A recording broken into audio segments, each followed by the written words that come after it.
A lo largo de los siglos, España se alzó como un coloso en los campos y mares de batalla, donde la sangre y el acero forjaron su destino.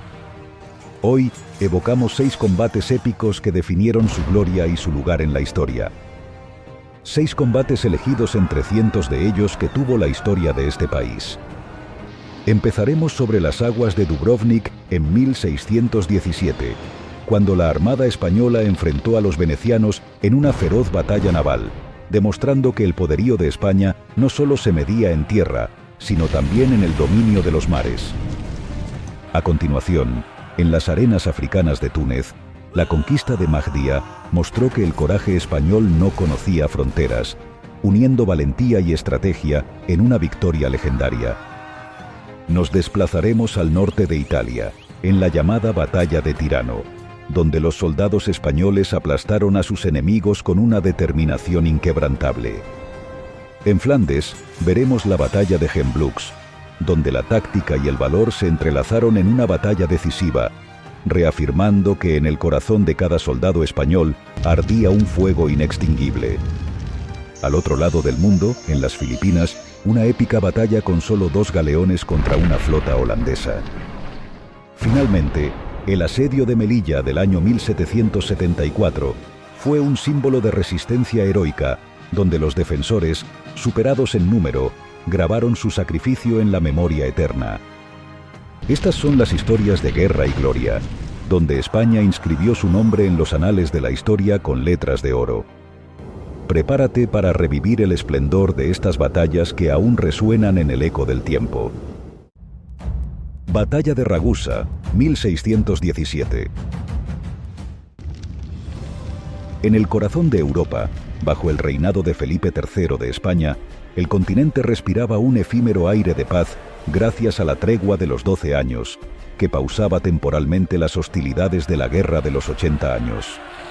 Sin embargo, lejos de ser un periodo de calma absoluta, las aguas del Mediterráneo seguían siendo un hervidero de tensiones y enfrentamientos. Fue en este marco turbulento donde se gestó un enfrentamiento decisivo entre 2 potencias marítimas, la República de Venecia y el Virreinato Español de Nápoles. El conflicto se intensificó cuando Venecia, inmersa en la guerra de Gradisca contra el archiduque de Austria, decidió prohibir la entrada de los buques españoles en el Adriático. Este movimiento estratégico buscaba cortar cualquier apoyo español a los austriacos, exacerbando las ya tensas relaciones con España. En respuesta a la agresión veneciana, el duque de Osuna, virrey de Nápoles, preparó una serie de movimientos militares que culminarían en una confrontación directa.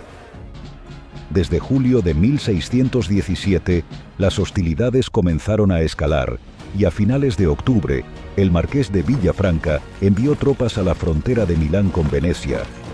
Ante la continua amenaza, el duque de Osuna decidió fortalecer significativamente la flota del mar Adriático. El almirante Francisco de Rivera, ya célebre por su victoria anterior contra los turcos en el Cabo Celidonia, fue puesto al mando de una flota de 17 galeones. Junto a ellos, 12 galeras, con la moderna galera negra, que llevaba consigo a 100 de los mejores mosqueteros españoles. Armados y listos para el combate, con aproximadamente 2.500 soldados preparados para enfrentar cualquier desafío. El 11 de noviembre, Rivera zarpó de Brindisi con su poderosa flota, marcando el comienzo de una campaña que se recordaría por su audacia y consecuencias estratégicas. Los días siguientes serían cruciales, no solo para los contendientes, sino para el equilibrio de poder en el Mediterráneo. La flota estaba formidablemente armada, con la nave capitana Nuestra Señora de la Concepción liderando con 50 cañones y 200 hombres valientes a bordo. Después de 10 días en alta mar, la flota de Rivera llegó frente a las costas de Ragusa, actual Dubrovnik, donde fue avistada por bajeles venecianos. La noticia del avistamiento llegó rápidamente a Lorenzo Veniero, almirante de la flota veneciana, quien no tardó en reaccionar. Veniero, veterano de numerosos enfrentamientos marítimos, comandaba una armada compuesta por 18 galeones, 34 galeras y 6 galeazas, además de contar con el apoyo de 7 barcazas de albaneses y 2.000 soldados holandeses, una fuerza formidable que superaba en número a los españoles. Las flotas se encontraron en la tarde del 21 de noviembre, desplegándose en formación de media luna los venecianos, mientras los españoles se alineaban para enfrentarlos. A medida que el sol comenzaba a ocultarse, ambos bandos abrieron fuego, aunque sin impacto significativo debido a la gran distancia entre ellos. Con la llegada de la noche y la ausencia de viento, los combates se interrumpieron, dejando a los buques españoles en una posición comprometida, incapaces de cerrar la distancia con el enemigo debido a la calma del mar. La tensión en el aire era palpable mientras ambos bandos mantenían las luces de sus fanales encendidas, y la flota española luchaba por mantener su cohesión ante la superioridad numérica de los venecianos y la capacidad de maniobra de sus galeras, que podían remolcar a los galeones más pesados. En estas circunstancias precarias, la suerte de los españoles parecía sellada. Sin embargo, el destino tenía reservados otros planes. Con las últimas horas de la madrugada, un leve viento comenzó a soplar, ofreciendo a los españoles la oportunidad de situarse a barlovento de la flota enemiga. Aprovechando este cambio, Rivera organizó rápidamente su línea de batalla y lanzó la capitana española directamente contra la desordenada formación veneciana. La maniobra, arriesgada pero calculada, permitió a los españoles tomar ventaja, ya que los buques venecianos se estorbaban entre sí, impidiendo un fuego efectivo. En el caos resultante, la capitana española comenzó a recibir fuego enemigo desde varias direcciones, pero los mosqueteros y arcabuceros a bordo respondieron con una lluvia de balas, mientras que los cañones de la nave descargaban con furia. Atrapada inicialmente por hasta 7 buques venecianos, la situación de la capitana parecía desesperada. Sin embargo, gracias a la habilidad de su capitán y la valentía de su tripulación, junto con el soporte oportuno del resto de la flota española, comenzaron a recuperar terreno. Los galeones españoles, ahora en una posición favorable, empezaron a dominar el combate, superando en velocidad y potencia de fuego a la flota veneciana, que sufría para desembarazarse de las cuerdas que limitaban su maniobra. La capitana española, haciendo gala de su potencia, infligió daños severos al San Marco, la nave capitana veneciana, que perdió toda su arboladura y un gran número de hombres en el enfrentamiento. Los venecianos, superados y dañados, comenzaban a reconsiderar su estrategia. La batalla alcanzó su clímax en las primeras horas de la mañana del 22 de noviembre. A medida que el amanecer rompía el horizonte, revelaba el costo devastador del enfrentamiento. La nave capitana veneciana, el San Marco, estaba gravemente dañada y desmantelada, un testamento de la ferocidad con la que los españoles habían luchado. Alrededor, varios buques venecianos mostraban signos de daños severos y desorganización, una imagen de derrota que contrastaba marcadamente con la situación precaria de los españoles la noche anterior. Los venecianos, bajo el mando de Lorenzo Veniero, enfrentaban una situación desesperada. Habían perdido 4 galeras hundidas y numerosos buques sufrían daños considerables. Más de 2000 de sus marineros y soldados yacían muertos o gravemente heridos. Veniero, reconociendo la imposibilidad de continuar el combate en tales condiciones, ordenó una retirada hacia la isla de Corcula para realizar reparaciones urgentes y reevaluar su estrategia. Por otro lado, el almirante Francisco de Rivera, al mando de la flota española, se encontraba en una posición fortalecida, pero no exenta de desafíos. Aunque sus buques también habían sufrido en la batalla, con daños significativos y más de un centenar de heridos, la pérdida de vidas había sido relativamente baja, con solo 15 muertos. Decidido a no permitir que los venecianos se recuperaran, Rivera ordenó a su flota perseguir al enemigo herido. Sin embargo, una brutal tormenta se desató, complicando la situación. Los venecianos, ya maltrechos, sufrieron aún más bajo el azote del clima adverso. 9 galeras adicionales se perdieron y una galeaza embarrancó, sumando a la catástrofe naval veneciana. El desastre fue completo. 13 galeras hundidas, 7 galeones con graves daños y más de 4000 bajas entre muertos y heridos. A pesar del éxito, Rivera juzgó más prudente no continuar la persecución en condiciones tan adversas y ordenó a su flota regresar a Brindisi para realizar reparaciones. el viaje de vuelta se convirtió en otra lucha contra el mar, con la flota dispersándose durante 3 días debido a un intenso temporal. Finalmente, los galeones españoles lograron atracar en Brindisi, llevando consigo las noticias de una victoria que resonaría a través del Mediterráneo. La batalla frente a Dubrovnik no solo socavó el dominio veneciano en el Adriático, sino que también reafirmó la posición de España como una potencia marítima dominante en la región. El resultado alteró el equilibrio de poder, demostrando la capacidad militar de España y su disposición a defender sus intereses contra cualquier enemigo. Esta victoria de Rivera y sus hombres se inscribe en los anales de la historia naval como un testimonio de valentía, estrategia y resistencia.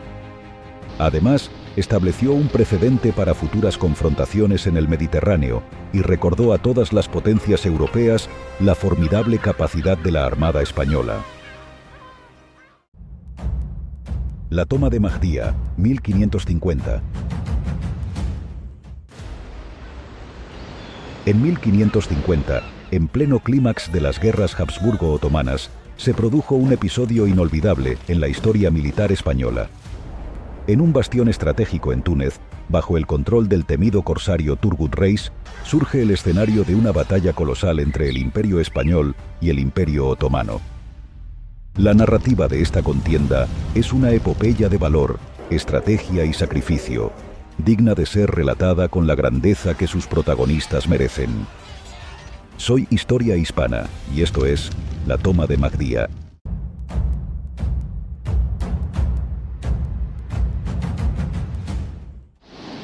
En la primavera de 1550, el almirante otomano Turgut Reis, conocido como Dragut, aprovechó el caos reinante en el reino hafsida para tomar el control de Mahdía. Esta ciudad, fuertemente fortificada a bañadas por aguas de color turquesa, se convirtió rápidamente en un centro neurálgico de piratería y una amenaza constante para las rutas comerciales del Mediterráneo occidental. Ante esta situación, el emperador Carlos V, consciente de las amenazas sobre su vasto imperio, decidió neutralizar este peligro. Con el apoyo del papado y los caballeros de San Juan, Carlos V organizó una expedición para liberar Mahdía. El mando de esta audaz empresa recayó en el veterano almirante genovés Andrea Doria, famoso por su experiencia y éxitos navales. Junto a él, Bernardino de Mendoza, capitán general de las galeras de España, aportó su vasta experiencia militar. La flota, compuesta por 52 galeras y 28 naos, zarpó hacia Mahdía el 24 de junio, arribando 4 días después. Esta poderosa armada no solo transportaba soldados, sino también un contingente de artillería y suministros necesarios para un asedio prolongado. La defensa de Mahdía estaba a cargo de Esar, sobrino de Turgut, quien había preparado la ciudad para resistir un largo asedio. Las murallas de Mahdía, reforzadas y abastecidas con alimentos suficientes para un año, representaban un desafío formidable. Sin embargo, los españoles, bajo el mando del alcaide de la goleta, Luis Pérez de Vargas, comenzaron un bombardeo sistemático de las defensas, logrando abrir una brecha en los muros de la ciudad. El primer intento de asalto a través de la brecha abierta fracasó debido a la anchura del foso que rodeaba Mahdía, un obstáculo que los defensores habían mantenido en óptimas condiciones. Este contratiempo obligó a los españoles a solicitar refuerzos adicionales desde Italia.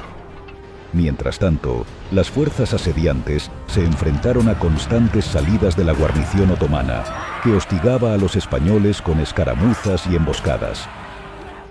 En medio de esta tensa espera, Dragut, que estaba atacando la costa valenciana sin mucho éxito, regresó de inmediato al norte de África para socorrer Mahdía. Logró reunir una fuerza de 3.500 moros, 800 turcos y 60 sipáis, que desembarcó cerca de la ciudad bajo el amparo de la noche del 25 de julio. Allí, oculto en un olivar, preparó una emboscada para aniquilar a las fuerzas españolas encargadas de recoger agua en las fuentes cercanas. El combate que siguió fue brutal y sangriento. Dragut ordenó un ataque general con sus más de 4.000 soldados. Los defensores de Mahdía, viendo el ataque de sus compatriotas, salieron para atacar por el otro lado a los cristianos, viéndose estos en dos frentes. los soldados españoles se vieron casi desbordados por la fuerza y la sorpresa del ataque.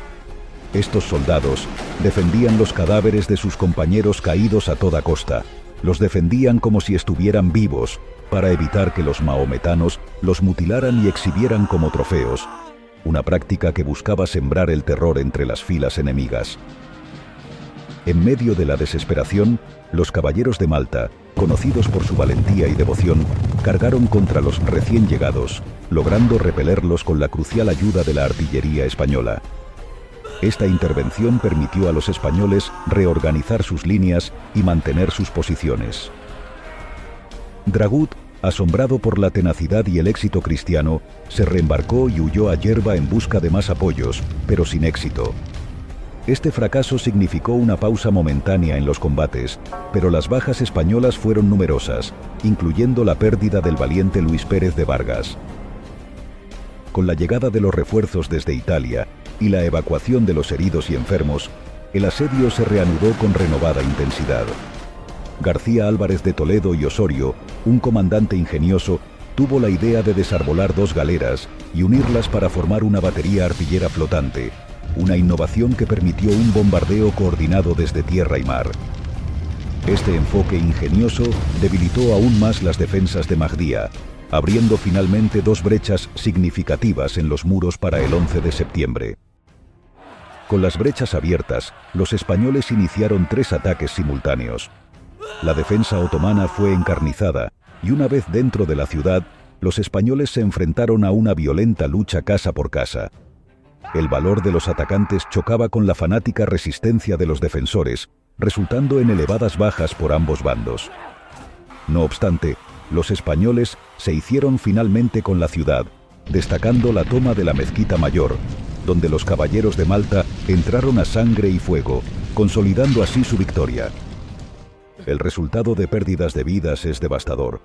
Casi 1.500 soldados entre las tropas cristianas y más de 7.000 entre las filas musulmanas. Sancho de Leiva, un experimentado comandante español, fue designado para gobernar Mahdía tras la conquista. Bajo su mando, los españoles intentaron establecer un punto de apoyo permanente en la región. Sin embargo, las dificultades logísticas y la constante amenaza de nuevos ataques otomanos complicaron la situación. A pesar de la importancia estratégica de Mahdía, el mantenimiento de la guarnición resultaba insostenible económicamente.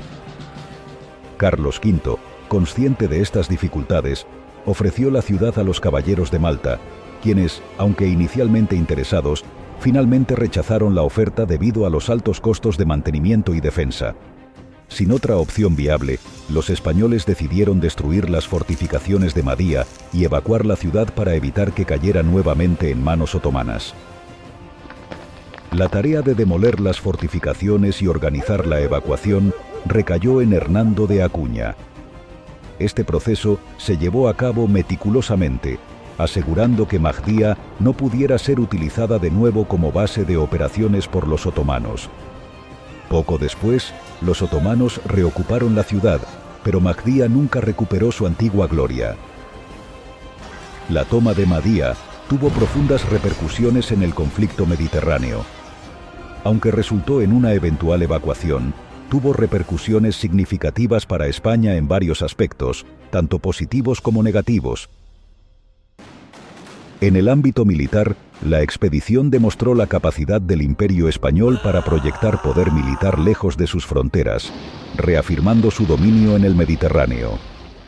Esta acción fortaleció la reputación de España como una potencia naval formidable y disuadió temporalmente a otros adversarios de desafiar su autoridad en la región. También, la destrucción de Mahdía como base corsaria redujo temporalmente las incursiones piratas que amenazaban las rutas comerciales españolas. Esto permitió un breve respiro para el comercio y la navegación en el Mediterráneo occidental, aunque la amenaza corsaria no se eliminó por completo. Por otra parte, la campaña fue costosa en términos de recursos humanos y materiales. Las numerosas bajas, incluyendo oficiales de alto rango, y el desgaste de la flota y el ejército representaron una carga significativa. Además, El costo de mantener la expedición y la posterior evacuación de Mahdía supuso un gasto considerable para las arcas imperiales. En lo diplomático, la intervención española en Mahdía provocó la ira del sultán Solimán el Magnífico, quien consideró rota la tregua de Adrianópolis. Esto llevó a la reanudación de la guerra total entre el Imperio Otomano y los cristianos, intensificando las hostilidades en el Mediterráneo. En 1551, Turgut Reis, ahora bajo el servicio directo del Gran Turco, logró conquistar Trípoli, arrebatándosela a los caballeros de Malta. Este y otros conflictos subsecuentes, como la toma de Bujía en 1555 y el fallido intento otomano de capturar Orán y Mazalquivir en 1563, marcaron el tono de las hostilidades en el Mediterráneo durante las décadas siguientes.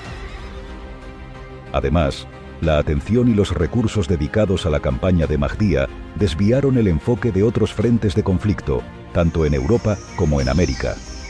Esto obligó a España a repartir sus fuerzas y recursos, lo que complicó la gestión de su vasto imperio. Otro punto en lo diplomático es que la campaña reforzó también la cooperación con el papado y los caballeros de San Juan, quienes jugaron un papel crucial en la expedición. En el ámbito social y cultural, la victoria en Mahdía, aunque efímera, fue utilizada como propaganda para reforzar la moral en España y entre sus aliados. La narrativa heroica de la campaña y el sacrificio de los soldados y marinos se convirtieron en símbolos de la lucha cristiana contra la amenaza otomana.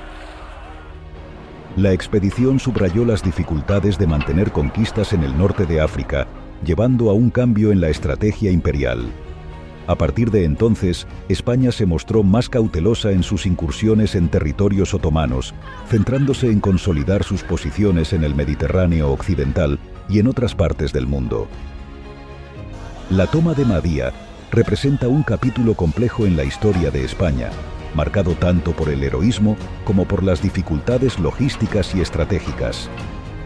Las consecuencias de esta campaña reflejan la tensión constante entre expansión y sostenibilidad, un dilema que definiría gran parte de la política imperial española en los siglos siguientes. La batalla de Tirano, 1620. En septiembre de 1620, en las agrestes tierras de Lombardía, se desencadenó una batalla que resonaría en los anales de la historia europea. Las fuerzas calvinistas grisones, conocidas por sus austeros ropajes grises, se enfrentaron a las invencibles tropas del Tercio de Saboya, una de las unidades más formidables del ejército español. Este enfrentamiento no solo significó la recuperación de la estratégica región de Valtelina, sino que también consolidó una nueva y crucial ruta del camino español, vital para mantener las comunicaciones y el suministro del imperio. Suscríbete al canal de Historia Hispana y dale a la campana de notificación para nuevos vídeos. Aunque la guerra del Monferrato había concluido en 1617, las tensiones persistieron.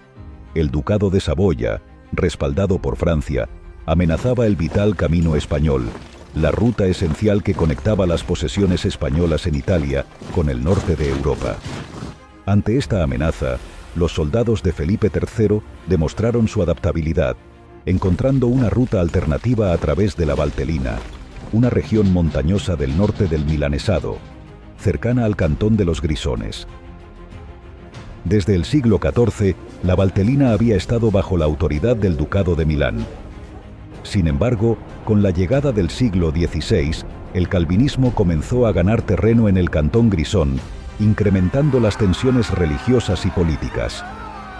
Los grisones, fervientes calvinistas, veían en la expansión de su fe una misión sagrada, lo que los llevó a invadir la Valtelina y a perseguir brutalmente a los católicos de la región. En septiembre de 1618, los grisones cometieron un acto atroz que desencadenaría la rebelión de los católicos, la tortura y el asesinato del arcipreste de Sondrio, Nicola Rusca. Este brutal asesinato fue la chispa que encendió la llama de la resistencia. Liderados por el audaz Robustelli di Grosotto, los católicos se alzaron en armas. A mediados de julio de 1620, lograron recobrar el control de la Valtelina, expulsando a los invasores grisones y restableciendo el orden en la región. Pero los grisones no estaban dispuestos a rendirse. En agosto, organizaron un ejército de 3.000 mercenarios suizos, bajo el mando de los capitanes Güller y Salis, y retomaron el valle de Sondrio. El nuevo gobernador del Milanesado, Gómez Suárez de Figueroa, el gran duque de Feria, informó rápidamente a la corte española y al Papa Pablo V sobre la amenaza. Felipe III, reconociendo la importancia estratégica de la Valtelina, declaró la región bajo protección española. El Papa, comprendiendo la gravedad de la situación, proporcionó generosos fondos para apoyar la intervención española. El duque de Feria movilizó al renombrado y heroico Tercio de Saboya, comandado por Juan Bravo de Laguna, y a 1.000 jinetes de la caballería del Milanesado, liderados por Jerónimo Pimentel. Las tropas se reunieron en el imponente Fuerte de Fuentes, una fortaleza estratégica en el valle de los ríos Ada y Mera, cerca del lago Como.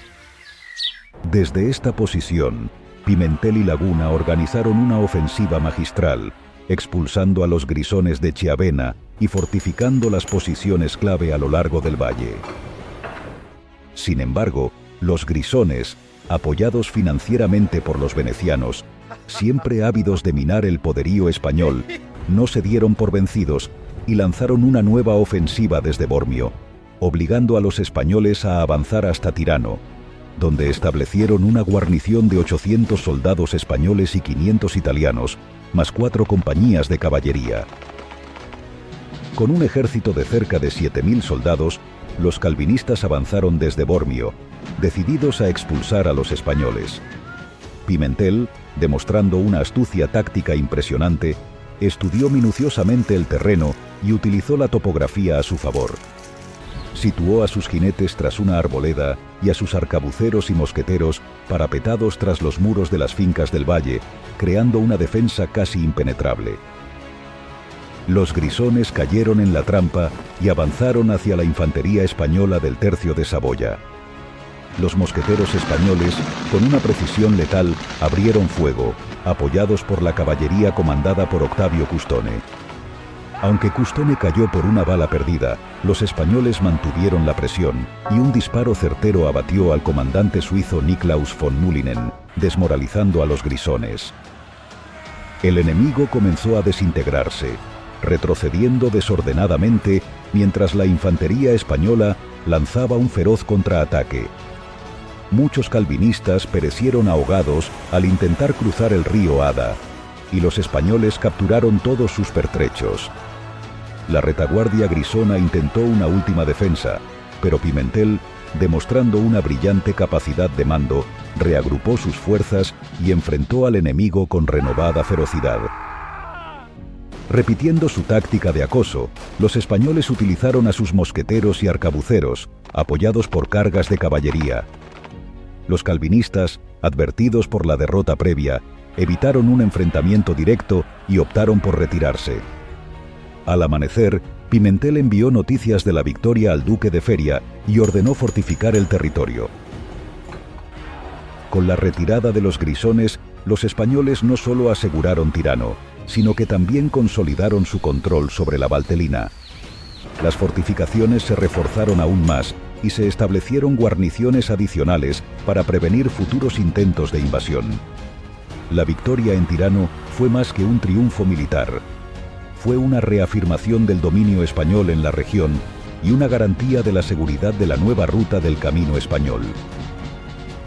La batalla de Tirano dejó claras varias lecciones estratégicas y políticas. En primer lugar, demostró la importancia de la fortificación y la preparación táctica en la defensa de territorios clave. En segundo lugar, subrayó el papel crucial del apoyo diplomático y financiero en el éxito militar. Finalmente, mostró que, a pesar de las adversidades, la combinación de liderazgo competente y moral alta podía superar incluso a enemigos numéricamente superiores.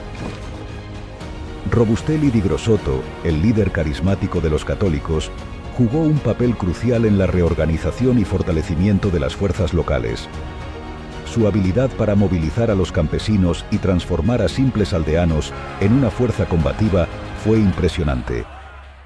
Bajo su liderazgo, los católicos de la Valtelina no solo se defendieron de los ataques grisones, sino que también tomaron la ofensiva, reconquistando territorio y asegurando rutas vitales. El conflicto en la Valtelina no se desarrolló en un vacío.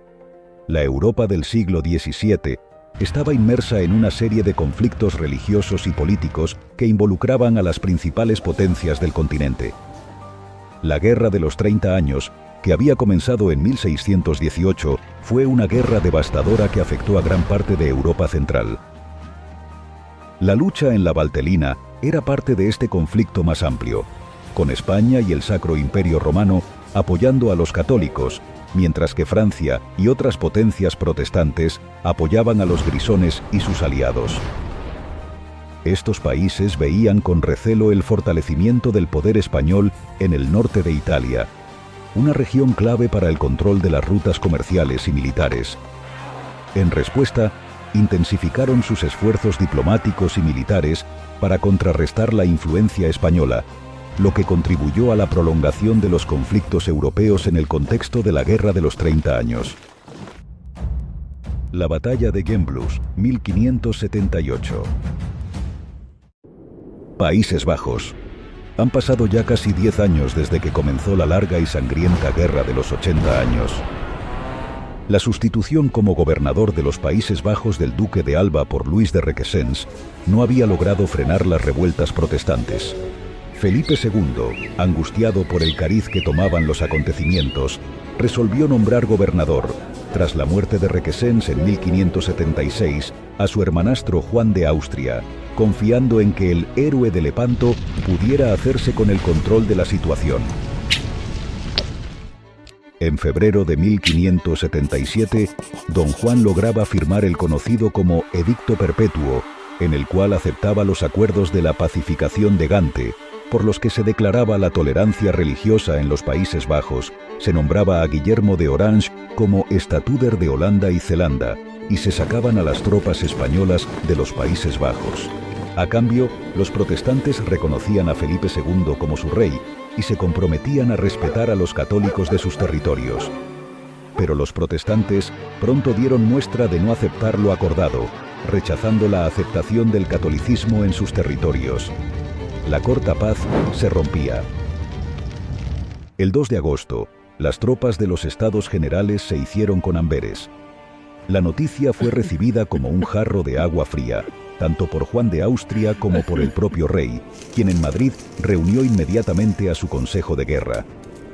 El rey, aconsejado por don Juan, resolvió enviar en ayuda de su hermano a Alejandro Farnesio, príncipe de Parma y sobrino de don Juan, a la vez que partían los tercios desde Milán. Pero el hermanastro del rey aún tenía esperanzas en las negociaciones. Refugiado en Namur, llegó a ofrecer la provincia y licenciar a las pocas tropas de las que disponía, con tal de conseguir la paz. Pronto vería que nada de eso serviría ante la desmedida ambición de los protestantes, cada vez más confiados en poder aplastar a los españoles. Visto lo visto, el de Austria se retiró a Luxemburgo para aguardar la llegada de los tercios. Por si los problemas no fueran suficientes, la facción católica de los Países Bajos, encabezada por el duque de Aerschot, ofreció el cargo de gobernador general a Matías de Habsburgo, quien finalmente se aliaría con Guillermo de Orange. El 17 de diciembre de 1577 llegaba Alejandro Farnesio a Luxemburgo. La alegría de Juan era inmensa. Solo Luxemburgo y Namur estaban bajo su control, y la situación amenazaba con convertirse en un desastre total para los españoles.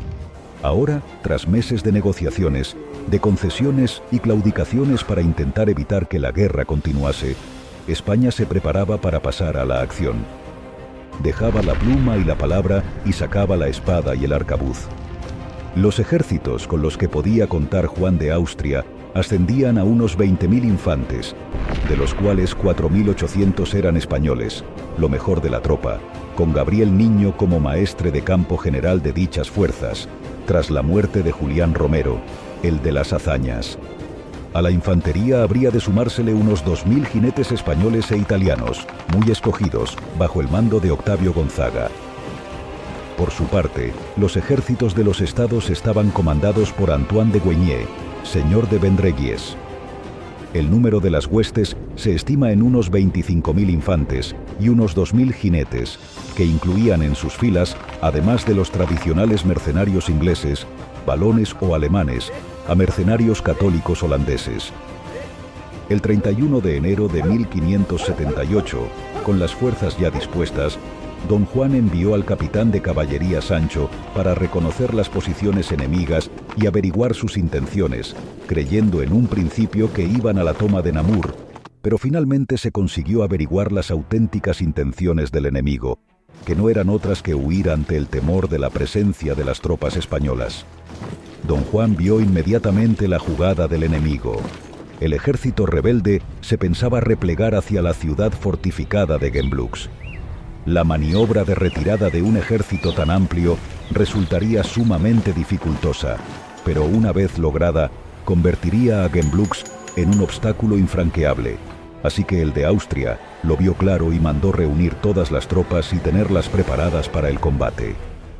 El ejército realista avanzaba en perfecta formación y con los ojos puestos en su presa. El ejército rebelde marchaba rápido, y para darles caza, Don Juan envió a toda prisa 3 escuadrones de caballos ligeros españoles bajo el mando de Octavio Gonzaga.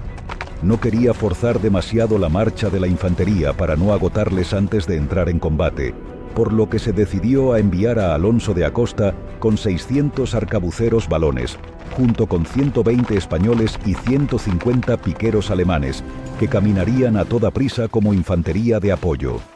Por detrás, el grueso del ejército iba avanzando por si debía intervenir en caso de complicarse las cosas. Gonzaga se adelantó con sus arcabuceros a caballo y comenzó a hostigar la retaguardia enemiga. No debía entrar en un combate cuerpo a cuerpo hasta que llegase la infantería para apoyarlo, por lo que dio la orden de replegarse, llegando incluso a discutir con un capitán italiano que se negaba a hacerlo, pues no estaba dispuesto a volver la espalda al enemigo. Incomprensiblemente, Goignies no se decidió a mandar su caballería a combatir con la española. Esta inacción del enemigo fue observada como una gran oportunidad por Alejandro Farnesio. Farnesio consultó con Don Juan, el cual le instó a seguir a su lado, pero desoyendo sus órdenes decidió intervenir, tomando un caballo de guerra y llevando consigo al resto de la caballería española.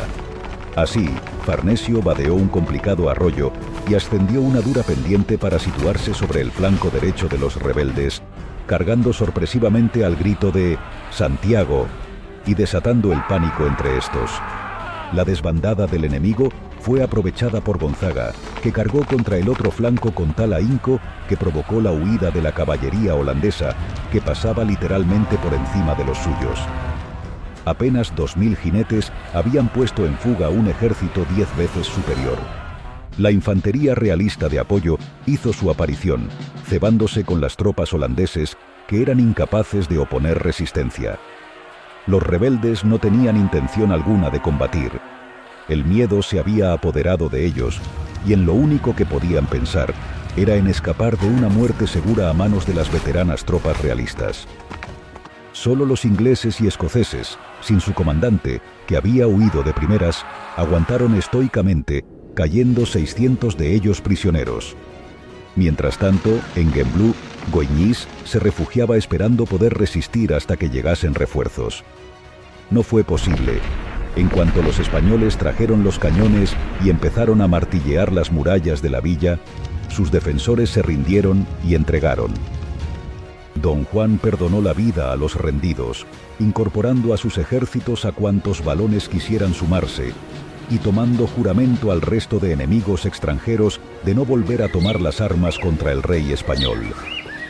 Los holandeses perdieron casi 7.000 almas, mientras que los españoles apenas tuvieron unas pocas decenas de caídos. La victoria en Gembloux cambió la situación en los Países Bajos, generando división entre los mandos de los estados, lo que acabaría llevando a varias provincias de los estados a volver a la soberanía española. Pero el objetivo más importante conseguido por los españoles fue recuperar la iniciativa y minar la confianza de sus enemigos, quienes antes de aquel 31 de enero de 1578 se creían con la victoria en la mano.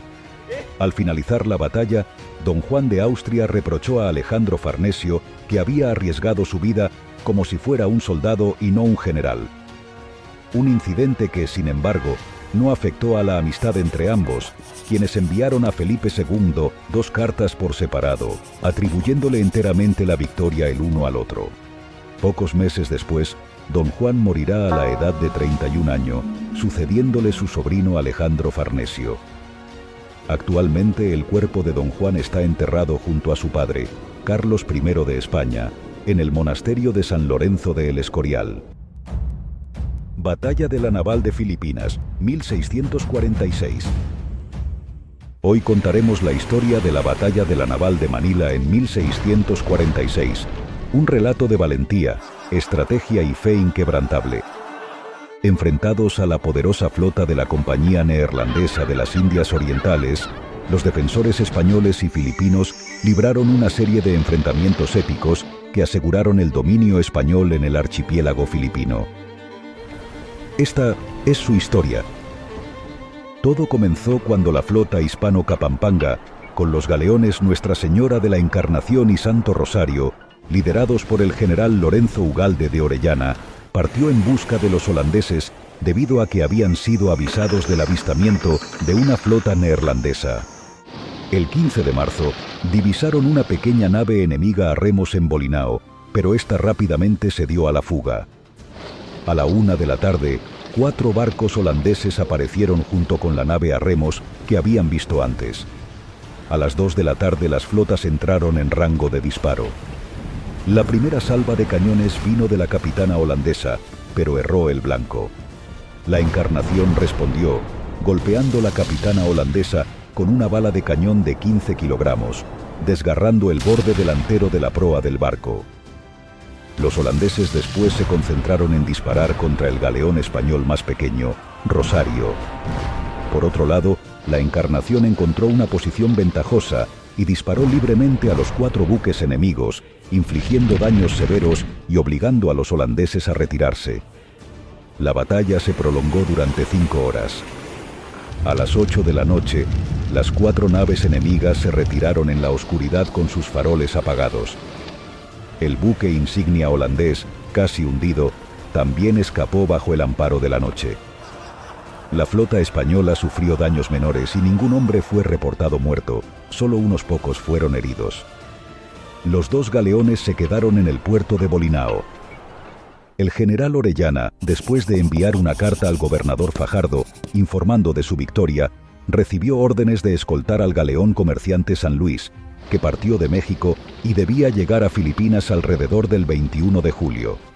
El galeón, cargado con mercancías y tropas procedentes de México, podía ser un objetivo principal de los corsarios holandeses. A mediados de abril, una segunda escuadra holandesa, liderada por Antonio Camp, entró en aguas filipinas. La flota holandesa se dirigió hacia Zamboanga. Antonio Camp bombardeó la fortaleza de Zamboanga, pero al encontrar una fuerte resistencia, los holandeses decidieron desembarcar sus tropas. Sin embargo, el capitán Pedro Durán de Monforte, con 2 compañías de nativos y 30 españoles, rechazó a los holandeses, causando más de un centenar de bajas y obligándolos a reembarcar. La noticia de la presencia holandesa en Zamboanga alcanzó a la flota española, que ya había atracado en el puerto de San Jacinto en la isla de Ticao el 1 de junio. La escuadra holandesa, aún estacionada en Zamboanga, se reunió y navegó hacia San Bernardino, esperando atacar cualquier navío procedente de Nueva España.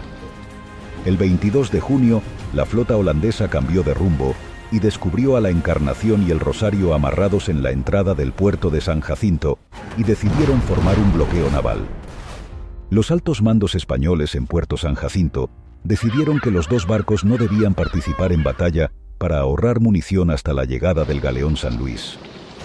El general Orellana ordenó que 150 soldados y una pieza de artillería aseguraran una colina cerca de la entrada al puerto, evitando que los holandeses usaran esa posición estratégica para emboscar a los 2 galeones. El 23 de junio, 4 barcos holandeses se acercaron a dicha colina, pero fueron rechazados por las tropas españolas y Capampanga en un ataque sorpresa. Sin poder asegurar la colina, los holandeses enviaron 10 lanchas de apoyo para infligir daño a los galeones. El enfrentamiento entre las flotas española y holandesa continuó durante un mes mientras ambas armadas esperaban la llegada del San Luis. Sin embargo, el 24 de julio no había señal del San Luis. El comandante holandés asumió que el galeón había atracado en otro puerto y decidió tomar la ruta hacia Manila. En la madrugada del 25 de julio, la flota española salió del puerto de San Jacinto. Al amanecer, divisaron a la escuadra holandesa en el horizonte con destino a Manila. La Encarnación y el Rosario no perdieron tiempo y persiguieron al enemigo, conscientes de que Manila estaba indefensa. Según un testimonio, el padre Juan de Cuenca, a bordo de la Encarnación, entró en trance y vaticinó una gran victoria. Los galeones españoles alcanzaron a los 7 buques de guerra holandeses en la isla de Banton el 28 de julio, aunque no hubo hostilidades inmediatas. Antes de la batalla, el general Orellana rezó a la Virgen del Rosario prometiendo una fiesta solemne en su honor si salían victoriosos. La segunda batalla, la más sangrienta, comenzó el 29 de julio alrededor de las 7 de la noche. Los holandeses rodearon a la Encarnación, que intercambió disparos violentos mientras el Rosario disparaba desde atrás, provocando una gran destrucción. En un momento dado, la Encarnación se enredó con el buque insignia holandés, pero los marineros españoles cortaron las cuerdas rápidamente, liberando ambos barcos. Los holandeses intentaron hacer estallar la Encarnación con un brulote, pero fue rechazada por la artillería española, matando a casi toda su tripulación. La batalla duró hasta el amanecer, cuando los holandeses finalmente huyeron.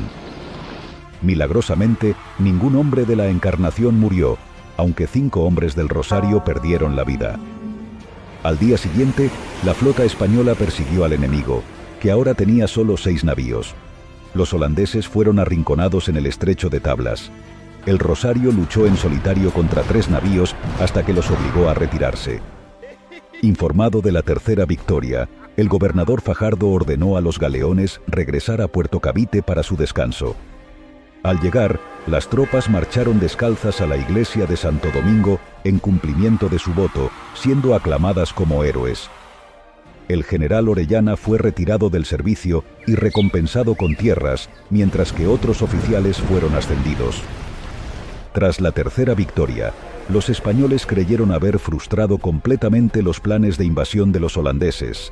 Sin embargo, una tercera escuadra holandesa ya había entrado en aguas filipinas en septiembre, desconocedora de las derrotas previas de sus compañeros. Al mismo tiempo, los españoles no sabían que más refuerzos holandeses estaban en camino.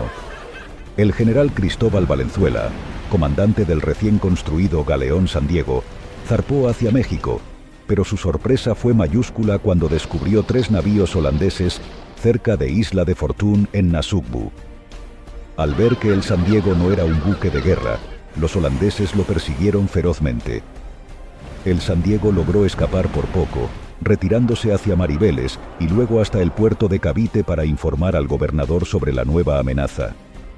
El gobernador Fajardo reaccionó rápidamente.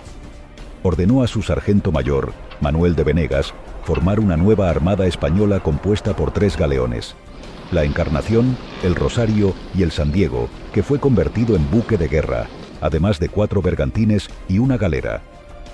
Con el retiro del general Orellana, Sebastián López fue promovido a comandante en jefe de toda la armada, tomando el mando de la Encarnación.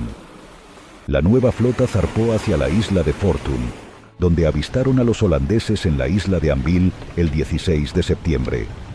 La cuarta batalla comenzó a las 4 de la mañana. El viento estaba en contra de la armada española, dificultando el acercamiento al enemigo. Durante 5 horas, ambas armadas intercambiaron disparos a larga distancia. Alrededor de las 9 de la mañana, la corriente arrastró al Rosario hacia el enemigo, quedando rodeado por los 3 barcos holandeses. La Encarnación tuvo serias dificultades para acercarse al Rosario y ayudarlo.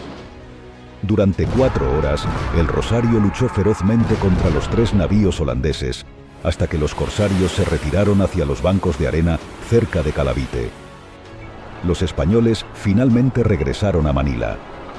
Se descubrió que el galeón San Diego tenía defectos en su construcción, por lo que atracó en Mariveles, junto con los 4 bergantines y la galera, con la Encarnación protegiéndolos desde la entrada de la bahía de Manila. El Rosario había sido arrastrado más lejos por las corrientes adversas y tenía dificultades en acercarse a la nave capitana. El 4 de octubre de 1646 comenzó la quinta batalla cuando los holandeses aprovecharon la separación de los 3 galeones. Los barcos holandeses, según las crónicas, eran de gran tamaño y bien armados. El buque insignia holandés tenía 20 cañones por cada lado, un coloso para la época. El general López decidió no moverse de su posición para no dejar desprotegido al San Diego. Los holandeses se acercaron a la Encarnación al creer que estando solo sería una presa fácil, pero López no se acobardó. La Encarnación maniobró hábilmente, disparando violentamente contra los 3 barcos holandeses y alejándolos del San Diego. Un único galeón contra 3. El intercambio de cañonazos duró 4 horas. La Encarnación infligió graves daños al enemigo, obligando a huir a los holandeses. Durante su huida, el viento cesó repentinamente, dando oportunidad a la galera española de atacar al buque insignia holandés. Aunque superados en número, la galera disparó sin cesar, poniendo al enemigo en grave peligro. Justo cuando parecía que el buque holandés iba a hundirse, el viento volvió y lo salvó de la destrucción. No hubo bajas en la galera española, aunque 4 hombres murieron en la Encarnación.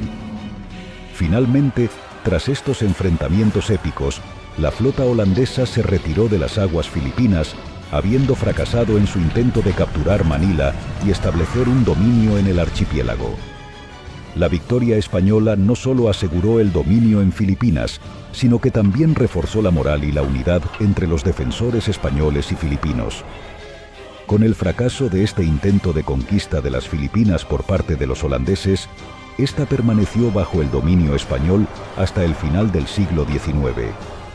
Por el contrario, los holandeses sí que tuvieron éxito para establecerse más al sur y crearon las Indias Orientales Neerlandesas, que durarían hasta la mitad del siglo XX. La defensa de Melilla, 1775. Corría el año 1774 y las sombras de la discordia entre España e Inglaterra se proyectaban largas sobre las aguas del Mediterráneo. El rey Carlos III de España, aún lidiando con las secuelas de la Guerra de los 7 años, se vio enfrentado a un nuevo desafío. El 19 de septiembre, una carta del sultán Mohammed ben Abdalá le llegó, presagio de tormenta, con un ultimátum impensable: entregar las plazas de la Berbería o enfrentarse a la conquista por parte del sultanato marroquí, aliado de Inglaterra. Este sultán, hábil en la balanza del comercio y la guerra, deseaba mantener las rutas mercantiles abiertas con España, pero al mismo tiempo sus ojos codiciaban las posesiones españolas en el norte de África. La respuesta de Carlos III fue un silencio que resonó como desafío en las cámaras del palacio marroquí. Los días pasaron hasta que, el 9 de diciembre de 1774, la fortaleza española de Melilla vio aparecer en su horizonte la temible silueta de 40.000 soldados marroquíes, liderados por el sultán y su élite, la Guardia Negra. Entre ellos arrastraban cañones y la promesa de asedio. Artillería británica manejado por ingleses. Juan Sherlock, un irlandés que se unió al ejército español, fue nombrado gobernador militar y mariscal de campo. Ante tal vista, no vaciló. Con apenas 700 hombres y un arsenal que susurraba el eco de mejores días, rechazó cualquier idea de rendición. El estado lamentable de las defensas y la artillería de Melilla solo exacerbaba la tensión. Morteros que no prometían fuego, sino explosiones descontroladas.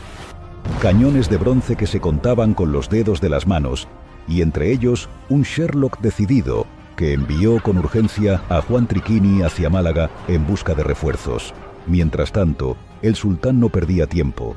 Sus morteros se instalaron en Atalayón, y las primeras explosiones contra las murallas de Melilla marcaban el inicio de un asedio que prometía ser implacable. Pero Sherlock, con una previsión que desafiaba su desesperada situación, movió los depósitos de munición y a la población civil a las profundidades subterráneas de la ciudad. Con los morteros marroquíes ensordeciendo el cielo de diciembre, las murallas de Melilla temblaban bajo la incesante lluvia de proyectiles.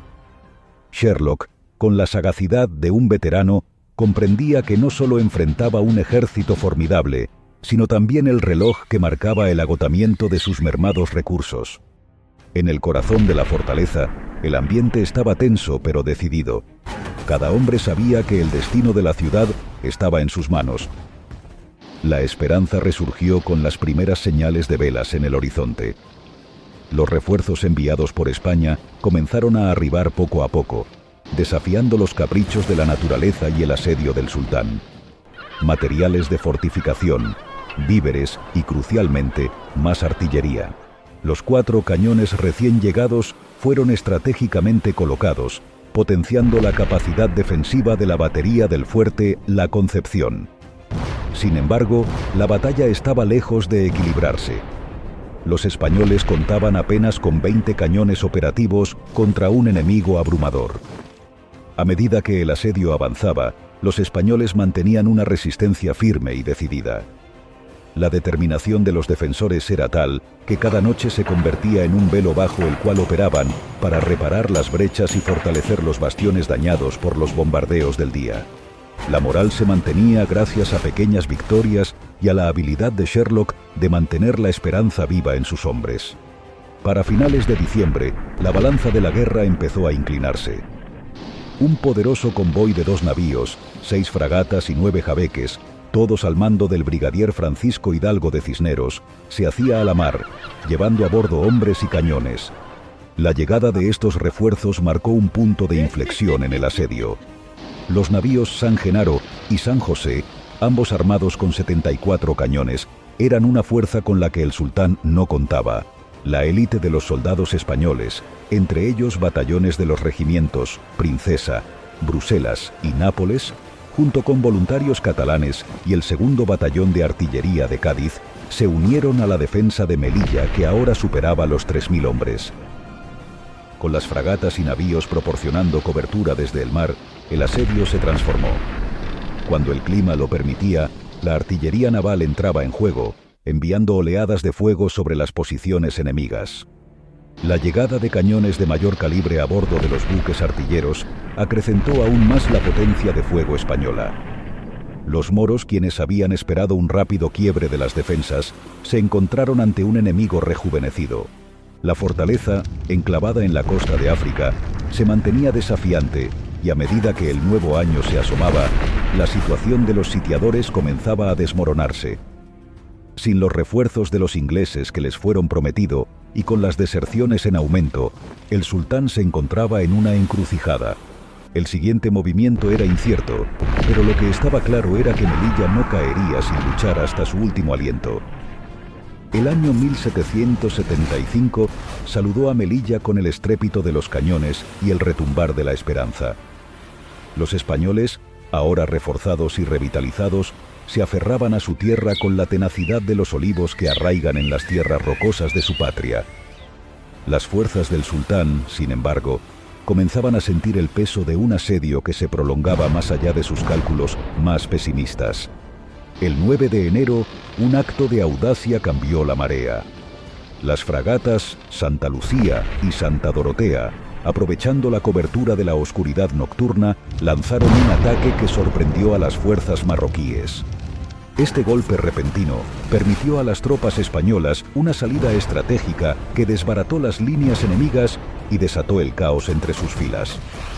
El sultán, cuyas tropas habían sufrido sin cesar el embate del mar y la pólvora, comenzó a enfrentar un enemigo aún más desmoralizador: la deserción.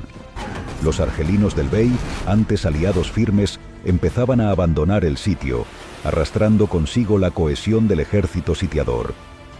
A esto se sumaba el frío acero de la desilusión, pues la ayuda inglesa prometida se evaporó con la captura española de un convoy inglés dirección a Marruecos con armas y hombres. Mientras tanto, los navíos San Genaro y San José seguían castigando sin piedad las posiciones enemigas. Su artillería, cual truenos marinos, dictaba el ritmo de un asedio que se convertía en retiro. El sultán Abdalá, enfrentando la posibilidad de un fracaso catastrófico, decidió que no arriesgaría más. El 19 de marzo, con sus hombres mermados y su orgullo herido, levantó el sitio y se alejó de Melilla, poniendo fin a 100 días de asedio. Melilla había resistido. Más de 12.000 proyectiles habían sido arrojados sobre ella, y aunque el precio había sido alto, con unos 90 valientes caídos y más de 500 heridos, la victoria resonó con claridad. Las bajas en el bando marroquí se contaron por miles, un testimonio silencioso de la férrea defensa española. El sultán se vio obligado a ofrecer un tratado a España mucho más favorable que cualquier previsión anterior.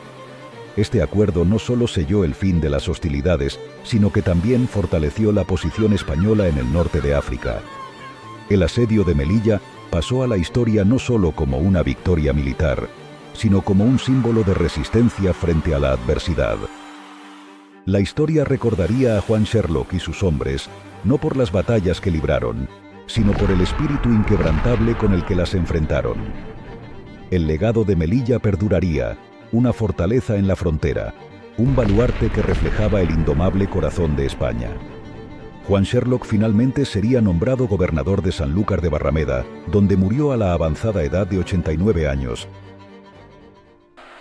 Y así, tras recorrer estos campos de batalla y navegar por mares ensangrentados, hemos revivido los momentos en que España se alzó con un poder indomable, escribiendo su legado en las páginas de la historia. Desde las murallas sitiadas hasta los océanos conquistados, el espíritu de una nación que jamás se doblegó resplandece con una fuerza inmortal. Estas batallas, que en su día fueron lucha y sacrificio, hoy son gloria y leyenda. Un recordatorio eterno de que, cuando el acero se encuentra con la voluntad, se forja algo más grande que la victoria. Se forja la identidad de un pueblo. Que el eco de estas gestas resuene por siempre, inspirando a futuras generaciones, recordándoles que en los momentos más oscuros es donde la grandeza se revela. Así como España, en cada una de estas batallas, se reveló invencible. Gloria eterna a los héroes que hicieron de España un nombre que jamás se olvidará.